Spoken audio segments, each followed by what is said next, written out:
Hello and welcome to today's presentation, Fair Play, Social Equity Within the Project Team. This course has been approved by the American Institute of Architects, and this is the approved promotional statement.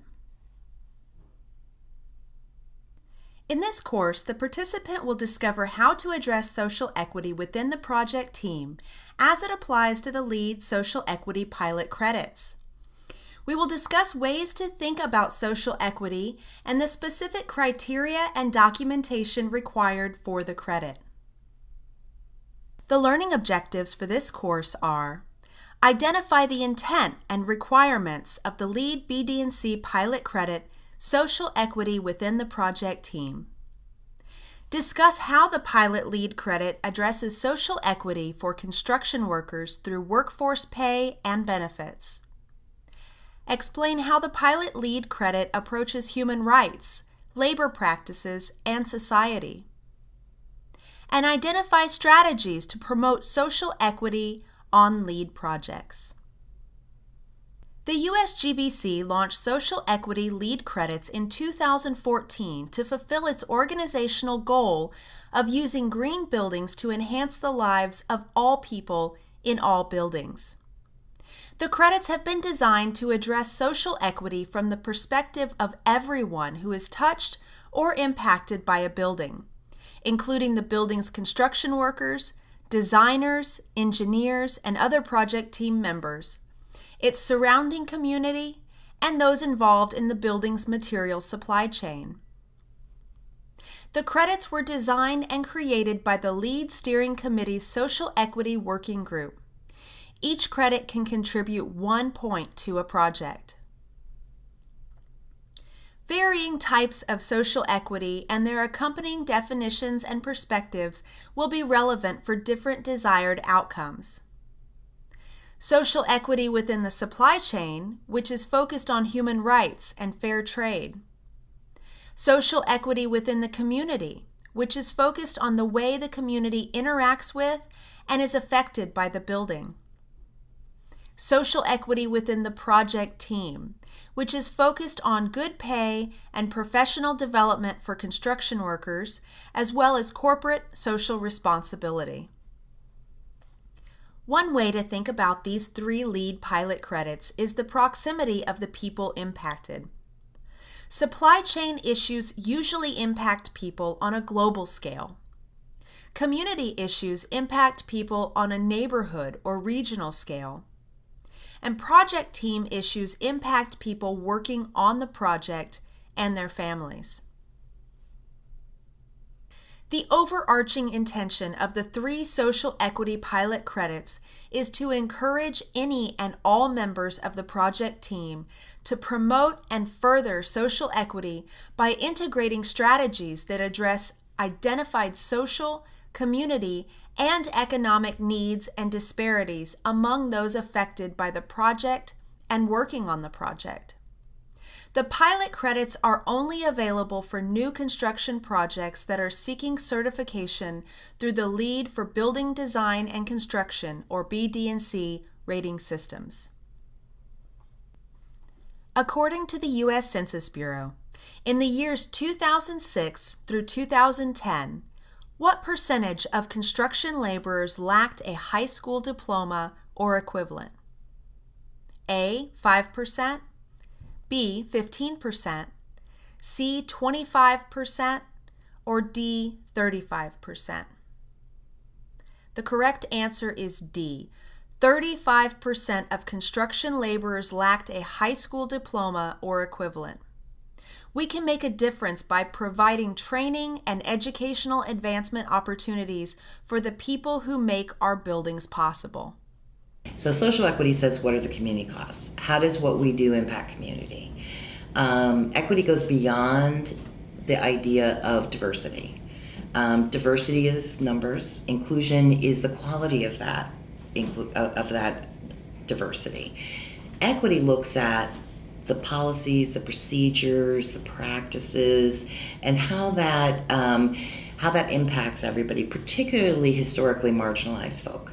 So, in this country, basically the culture has been built for the dominant culture, which it is in any culture, right? And in this country, the laws and everything else were built around the dominant culture being white, male, heterosexual, cisgendered, Christian. That's just who it was built for.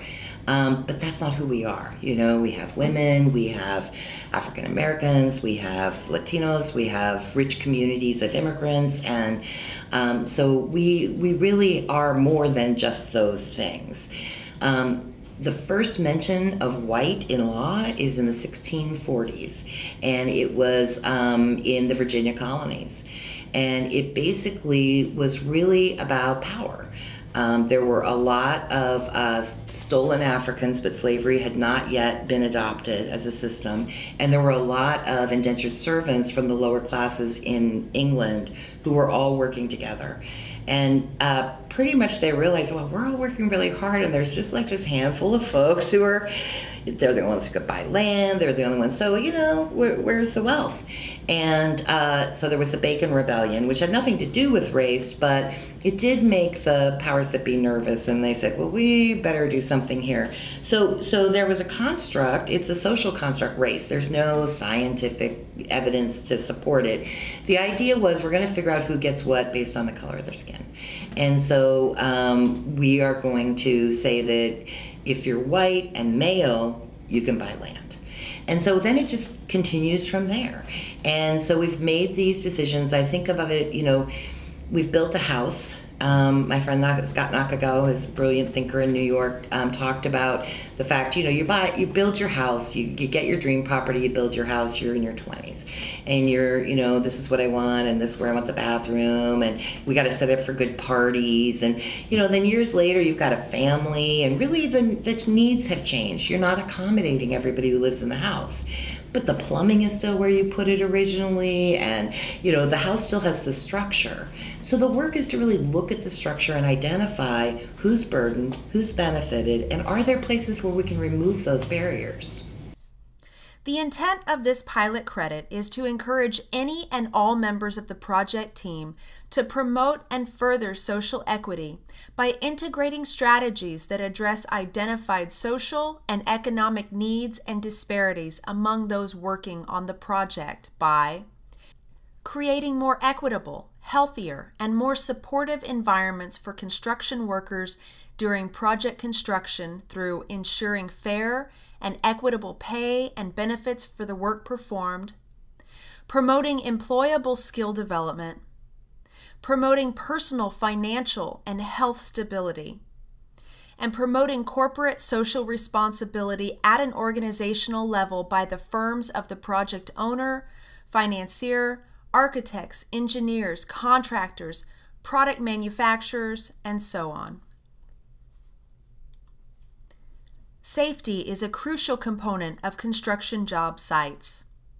In order to promote a healthy workplace for workers, project teams should encourage organizations to have work environments that are safe and healthy for everyone, where there is full compliance with OSHA requirements. 4,821 workers were killed on the job in 2014. 1 in 5 workers who died were due to construction-related deaths. Some of the most frequently cited OSHA violations were fall protection and scaffolding.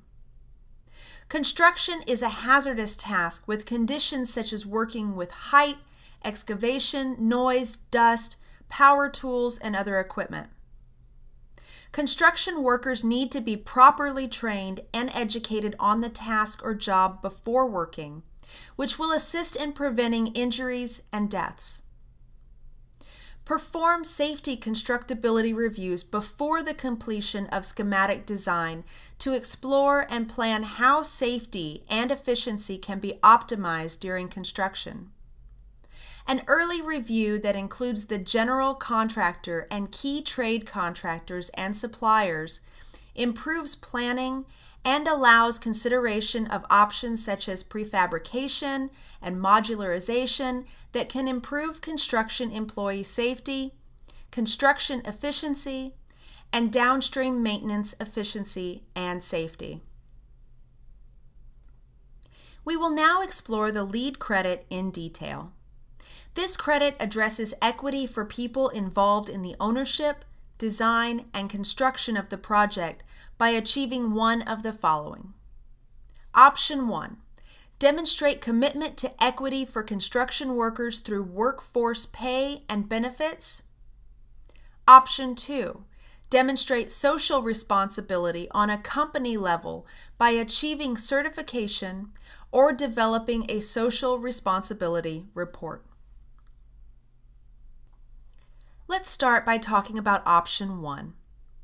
This option requires paying worker wages and benefits that meet or exceed the prevailing wage determined by the Federal Davis-Bacon Act or applicable state prevailing wage statuses, whichever is higher. The Davis-Bacon Act of 1931 is a United States federal law that establishes the requirement for paying the local prevailing wages on public works projects for laborers and mechanics.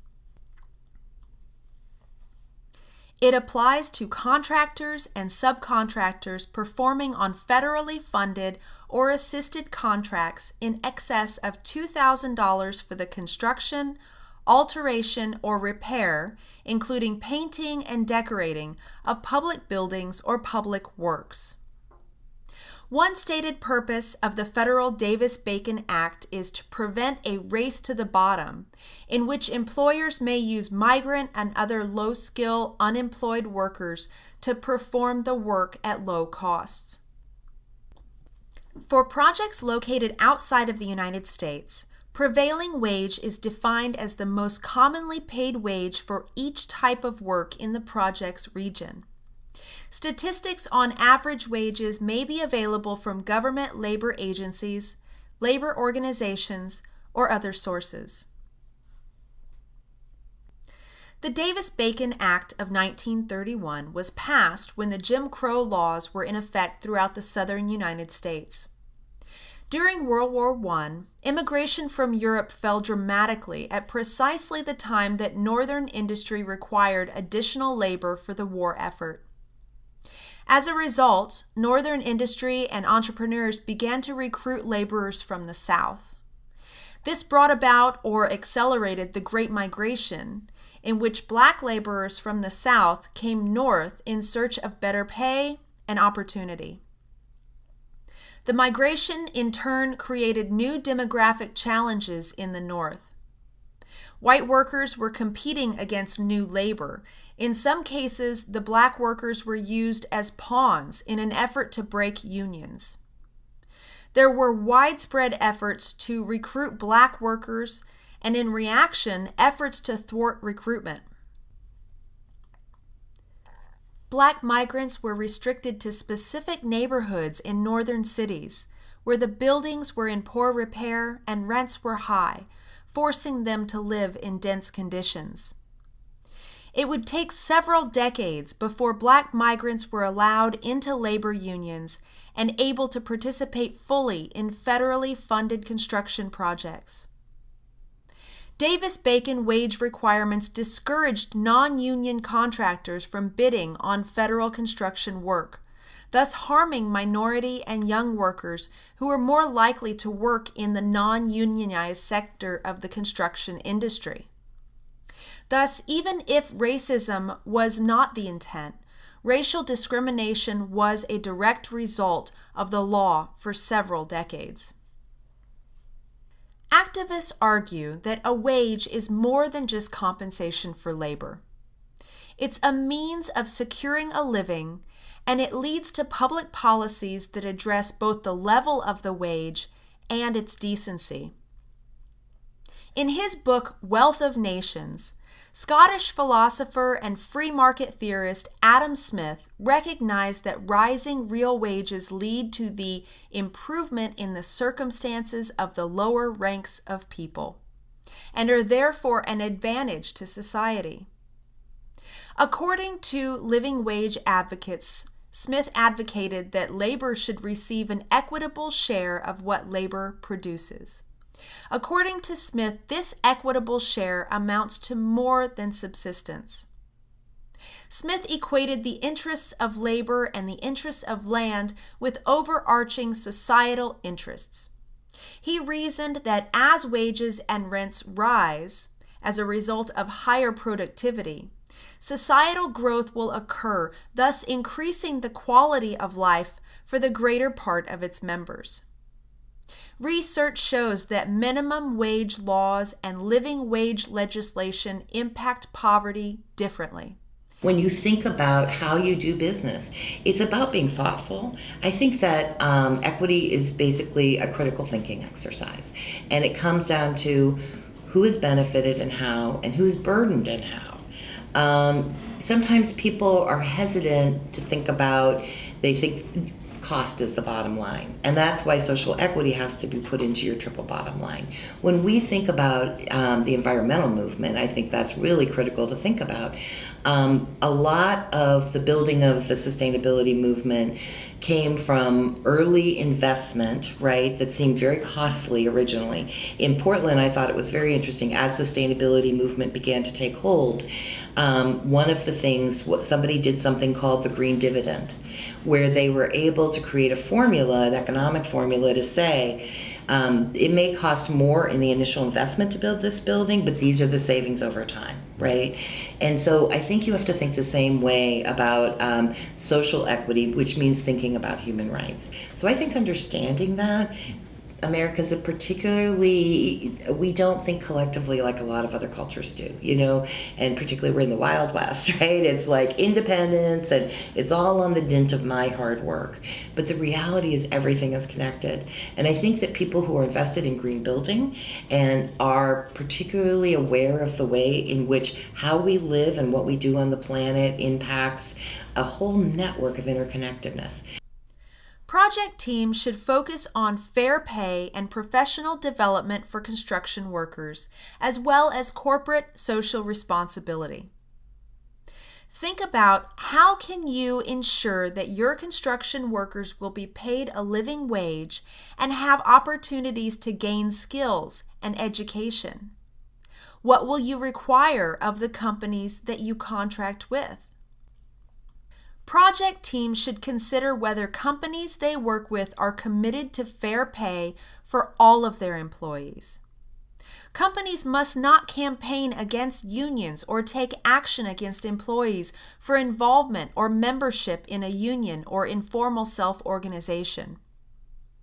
Project teams should promote social equity by ensuring that the companies they work with pay a living wage.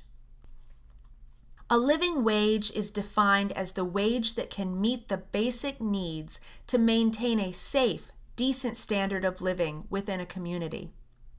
It is a market-based approach that draws upon geographically specific expenditure data related to a family's likely minimum food, childcare, health insurance, housing, transportation, and other basic necessities, such as clothing, personal care items, and so on. This chart shows the living wage for people living in Los Angeles County in California.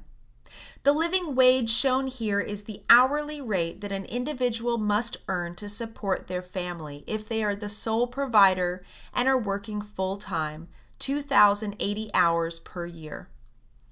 All values are per adult in a family unless otherwise noted. The state minimum wage is the same for all individuals, regardless of how many dependents they may have. The poverty rate is typically quoted as gross annual income. It's been converted to an hourly wage for the sake of comparison. As we can see, an adult living in Los Angeles County needs to make at least $12.44 an hour to achieve a living wage.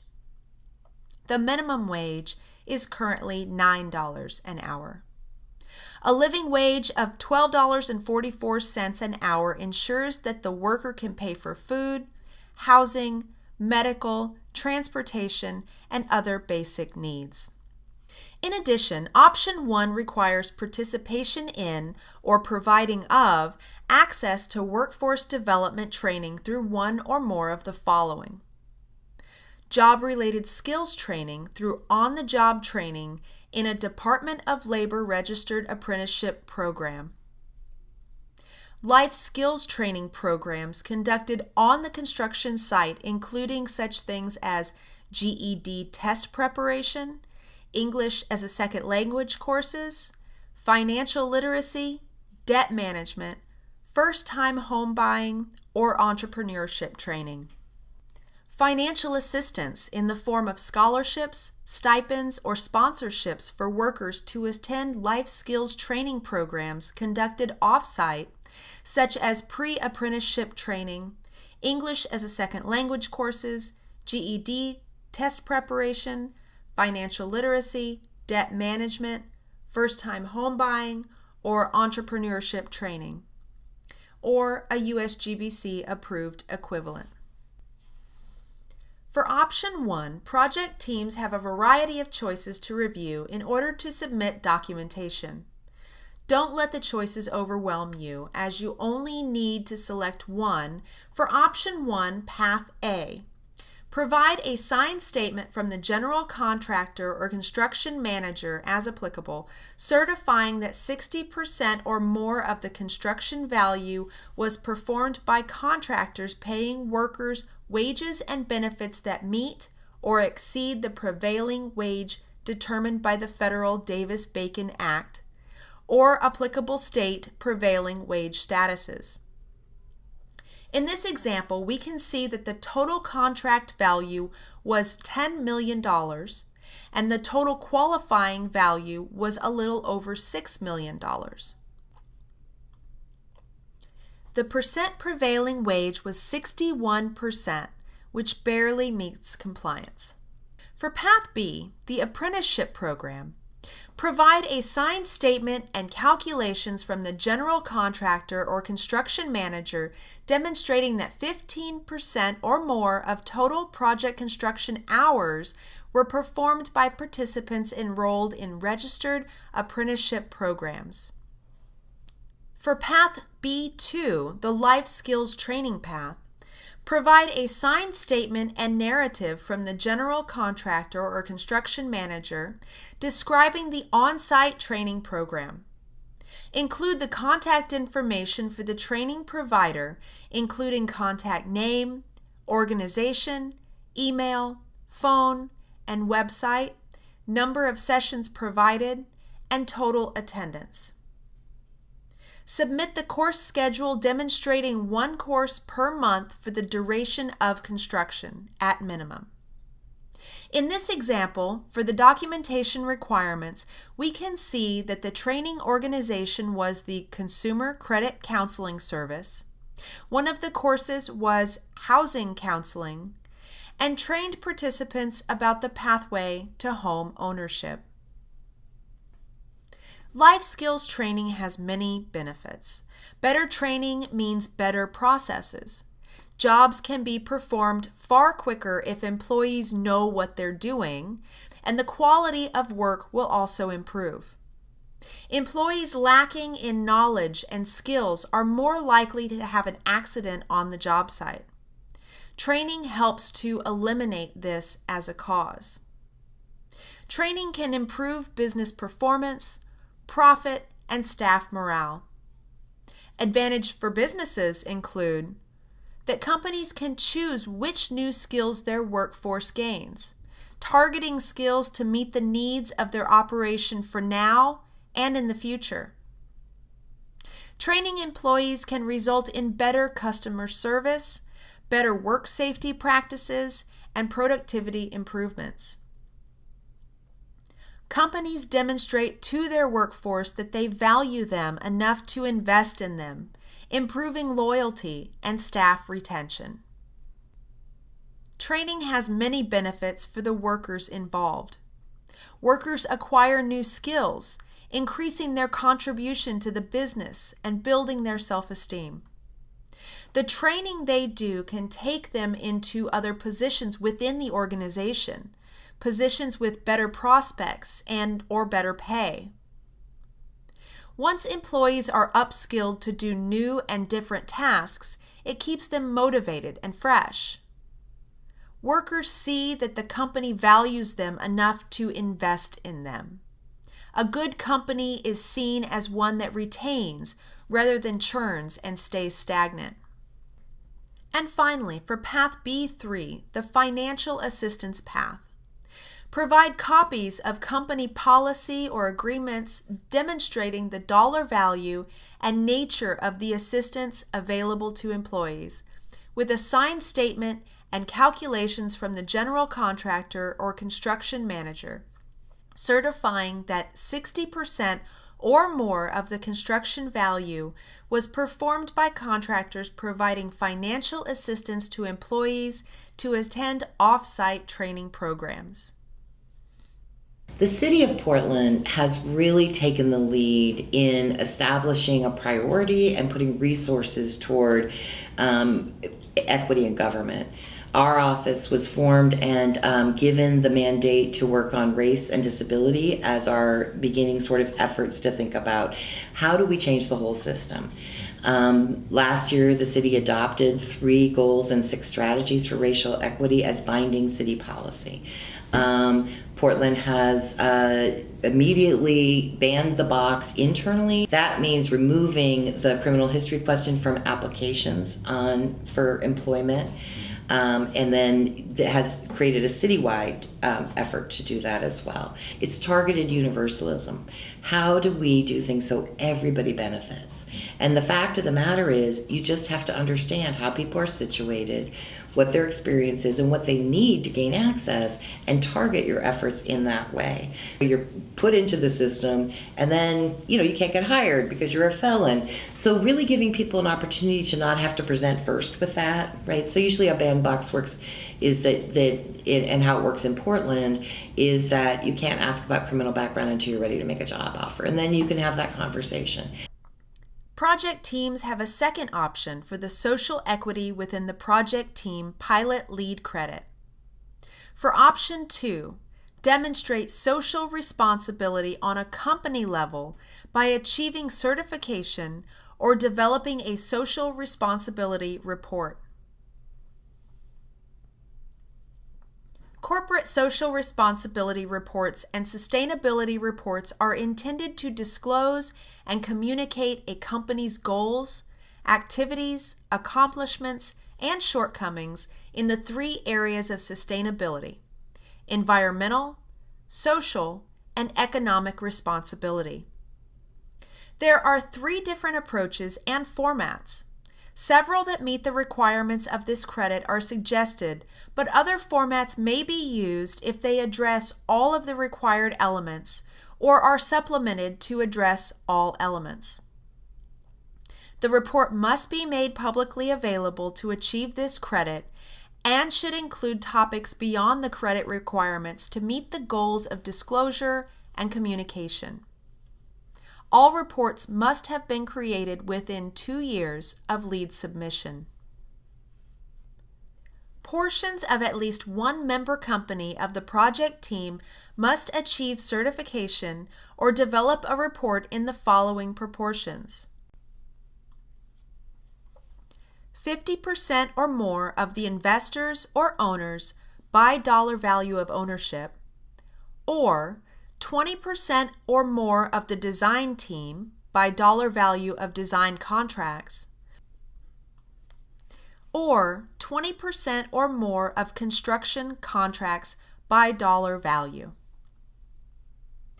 Owners and/or investors may include institutions such as government agencies, universities, or private companies. In the case where the intended owner does not own more than 50% of the project, for example, in the case of investor-backed private real estate development projects, companies investing in the project should be considered part of the project team for the purposes of this credit. Investment funds, real estate investment trusts, and other investors may contribute to meeting the credit threshold based on their share of financial equity in the project and their completion of a certification or report.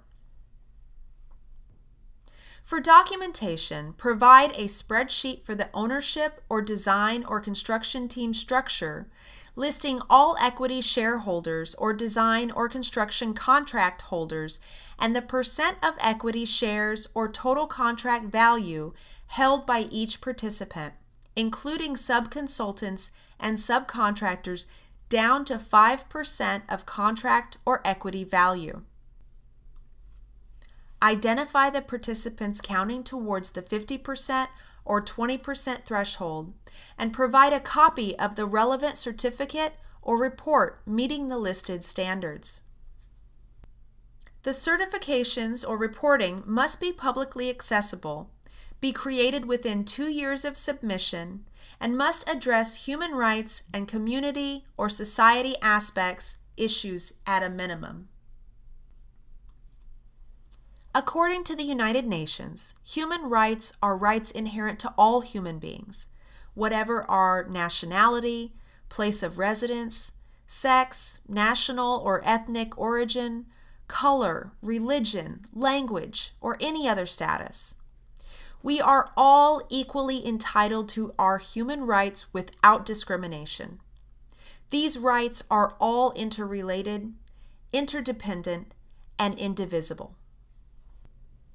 For option 2, the social responsibility certifications or reporting must include information about human rights. Human rights include no child labor, forced labor, or bonded labor, the availability of health and safety procedures and training, the right of freedom of association, anti-corruption and bribery, non-discrimination, diversity and equal opportunity, discipline or harassment and grievance procedures, and fair working hours and compensation. The social responsibility certifications or reporting must include information about community or society impacts. Community and society impacts include responsible investment, training and education, anti-collusive behavior, supplier assessment, and community involvement. There are 2 categories of frameworks to use to demonstrate social responsibility for option 2. Frameworks to be utilized may be from one of the following 2 categories of organizations. Category 1 frameworks. These frameworks have the capacity to address all of the social equity issues listed. Category 2 frameworks. These frameworks address many of the social equity issues of this credit, but not all. For Category 1 frameworks, there are several paths a project team can pursue. A checklist that project teams can use is available for this credit on the USGBC website, located in the Resources section. The checklist, which is shown here, illustrates where the issues are addressed in Global Reporting Initiative documents, or GRI documents. GRI is an international independent organization that helps businesses, governments, and other organizations understand and communicate the impact of business on critical sustainability issues such as climate change, human rights, corruption, and many others. GRI provides the world's most widely used standards on sustainability reporting and disclosure, enabling businesses, governments, civil society, and citizens to make better decisions based on information that matters. While USGBC encourages all companies to complete a full GRI document, it's not required. Below are specific elements that are required to achieve this credit. They are also indicated in the checklist that follows. Use the checklist to indicate page numbers where each topic is addressed in the report. The specific topics that have to be addressed in the documentation are human rights, labor practices, and society. For construction and real estate sector disclosures, there is additional guidance or criteria. The following specific items must be addressed: management's approach, economic, human rights, labor practices, society, CRE 6 and CRE 7 items. CRE 6 is the percent of organization operating in verified compliance with an internationally recognized health and safety management system, and CRE 7 is the number of persons voluntarily and involuntarily displaced and or resettled by development. Another framework that can be utilized to obtain the social equity within the project team credit is the achievement of a just label. If a just label is attained, the checklist is not required. So what is a just label? The JUST program was developed by the International Living Future Institute, a leading global think tank dedicated to the transformation of society to a world that is socially just, culturally rich, and ecologically restorative. The JUST program and label is not a verification or certification program. The program provides an innovative transparency platform for organizations to reveal much about their operations, including how they treat their employees. The JUST nutrition label approach requires reporting on the following indicators: gender and ethnic diversity, gender pay and pay scale equity, living wage and full-time employment, occupational safety, employee benefits and worker happiness, local control and sourcing, responsible investing, charitable giving, community volunteering, and transparency. The final Category 1 framework that we'll look at is a B Corporation. B Corps or for-profit companies certified by the nonprofit B Lab to meet rigorous standards of social and environmental performance, accountability, and transparency. B Corps meet the highest standards of verified social and environmental performance, public transparency, and legal accountability, and aspire to use the power of markets to solve social and environmental problems. B Corp certification is a private certification issued to for-profit companies by B Lab, a global nonprofit organization. B Lab certification applies to the whole company across all product lines and issue areas. If a B Corp is the certification achieved, use the checklist column marked Other tool and provide page numbers. The checklist provided by the USGBC is very straightforward, and project teams should be able to easily enter the necessary information. Now let's discuss Category 2 frameworks. These frameworks address many of the social equity issues of this credit, but not all of them. Once again, project teams will use the checklist provided by the USGBC to show where they address issues not found in these frameworks. The column in the template marked Other Tools should be utilized, as well as the page numbers column. There are many Category 2 frameworks that can be used to fulfill the documentation for this credit. We'll briefly review the frameworks, and we strongly encourage project teams to explore them in more detail later. The Category 2 frameworks include Global Real Estate Sustainability Benchmark. This is an international sustainability reporting tool for real estate portfolios that focuses on providing sustainability data to investors in property companies and private equity real estate funds. Instead of assessing the greenness of individual assets, GRESB aims to provide the global industry standard for the assessment of the environmental, social, and governance performance of real estate portfolios.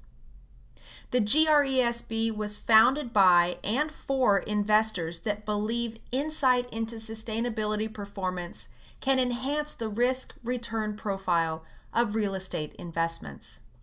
The Accountability Principles Standard provides a framework for an organization to identify, prioritize, and respond to its sustainability challenges. The Accountability Principles Standard addresses issues affecting governance, business models, and organizational strategy, as well as providing operational guidance on sustainability assurance and stakeholder engagement. The Organization for Economic Cooperation and Development, or OECD, guidelines for multinational enterprises are recommendations providing principles and standards for responsible business conduct for multinational corporations. The guidelines cover business ethics such as human rights, the environment, and taxation. The OECD uses its wealth of information on a broad range of topics to help governments foster prosperity and fight poverty through economic growth and financial stability. The UN Global Compact Communication on Progress requires participating companies to produce an annual communication on progress that details their work to embed guiding principles into their strategies and operations, as well as efforts to support societal priorities. The communication on progress is a visible expression of a company's commitment to sustainability. The UN Sustainability Initiative aims to have companies align strategies and operations with universal principles on human rights, labor, environment, and anti-corruption, and take actions that advance societal goals. The SA 8000 standard, Social Accountability International, is the world's first auditable social certification standard for decent workplaces across all industrial sectors. It's based on the UN Declaration of Human Rights and other laws and spans industry and corporate codes to create a common language to measure social performance. The certification involves issues such as forced and compulsory labor, health and safety, freedom of association, and right to collective bargaining. The Association for the Advancement of Sustainability in Higher Education, or AASHE, is a nonprofit membership organization that empowers higher education faculty, administrators, staff, and students to be effective change agents and drivers of sustainability innovation. STARS encompasses long-term sustainability goals for already high-achieving institutions, as well as entry points of recognition for institutions that are taking first steps towards sustainability. And SPI certification by the Sustainable Performance Institute provides companies with a roadmap and methodology to improve the effectiveness of their organizations and the performance of their projects. As LEED is for buildings, SPI is for firms. It is recognition that a firm doesn't just market green, but has truly institutionalized sustainability in the culture, process, systems, and methodologies. The SPI evaluation criteria includes leadership, partnering, infrastructure, project delivery, and outcomes. You know, companies can support social equity in their organizations in a myriad of ways. And so they can look at their workforce, obviously. That's sort of a first place to look, you know. Are you recruiting a diverse workforce that can really serve the diverse communities that you're serving? Because we're a diverse community, right? I think that when I think of architecture, when I think of green building, when I think of those things, I often think about Portland's history around planning. You know, there was a huge influence in planning and a shift, as I understand it. I'm not a planner, but there was a big shift about building planning for people, right? Not just infrastructure. And that's really why Portland is the city it is today. We're known for our planning. And so that's why we have a lot of green space, and we're constantly looking at who lives in the city and how are we building for it. Now we are now at the next level to say who lives in the city, but at a deeper level. Let's disaggregate that. Let's look at race. Let's look at levels of income. Let's look at age, and understand that people have different needs depending on those different places they're situated in life. So I would say first look at yourself internally and say, are we diverse enough? And then have a plan for increasing your diversity. And also not just a checklist of now we're good because we've hired 3 women, but really being thoughtful about how do we incorporate what these women bring into our culture? How do we change our culture in a way that we reap the biggest benefit from this diversity? I think look at who you partner with. Think about, I would really encourage companies to reach out to really encourage their employees to go to community meetings. Every now and then just go out to an area that is not white middle class or upper middle class. Go to a neighborhood association meeting. Just listen. Just get to know folks. Think about it. If you're in Portland, go to the Mercado. Go to the Jade District. Look at what can be really created. Connect with schools like Benson or other schools. Have internship programs. Get engaged with projects like the Black Male Achievement Project that has a summer program where they partner with SummerWorks that brings folks in. People get really excited and start to think, oh, that could be for me. What would it look like for me to be an architect? Because that's not always even something that kids are exposed to from certain areas in life. So I think that there's a lot of ways to think about that. And mostly, and I say this as a white woman who's been on this journey a long time, we need to approach this with cultural humility. We need to understand that there are things that we don't understand. That's the bottom line. And that it's important to understand those things. I like to talk about sort of suspending our disbelief and staying in a mode of curiosity rather than judgment. But so to continue to ask, so again, we go back to critical thinking, right? Have a series of questions that you ask yourself. Really take an inventory of yourselves as a company and say, who are we? Do we tend to hire folks that fit in? Do we have a sense of our culture that we want to preserve? Does that work for everybody? Do we inadvertently end up hiring people just like us because we end up with a lot of word of mouth interviews? We end up tending to, we are just going to have that bias to go toward what is familiar. So you can just look at every level. It sounds daunting, but I actually think it's tremendously exciting. And once you start to do it, it just becomes second nature. That's my vision. Sam Adams, who was the mayor here, who did a lot of work on sustainability when he was a mayor and a commissioner, and he used to talk about the work we do on equity being like the work we did on sustainability. I mean, I remember the days when the big investment was a disconnect or downspout project out of the Office of Neighborhood Involvement. Then we ended up with a bureau, and now the bureau has been integrated with planning, right? And people would not think of going to city council for approval on a project without being really ready to talk about what the environmental impacts are. It is just the known value.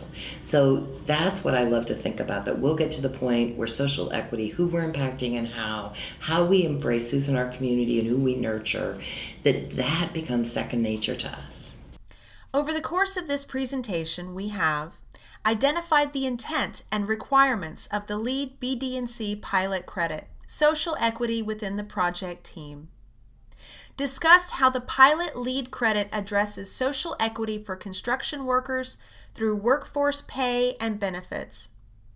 Explained how the pilot LEAD credit approaches human rights, labor practices, and society. And identified strategies to promote social equity on LEAD projects. The overarching intention of the 3 social equity pilot credits is to encourage any and all members of the project team to promote and further social equity by integrating strategies that address identified social, community, and economic needs and disparities among those affected by the project and working on the project. It's important that project teams do their best to promote social equity within their organization and among the peers they work with.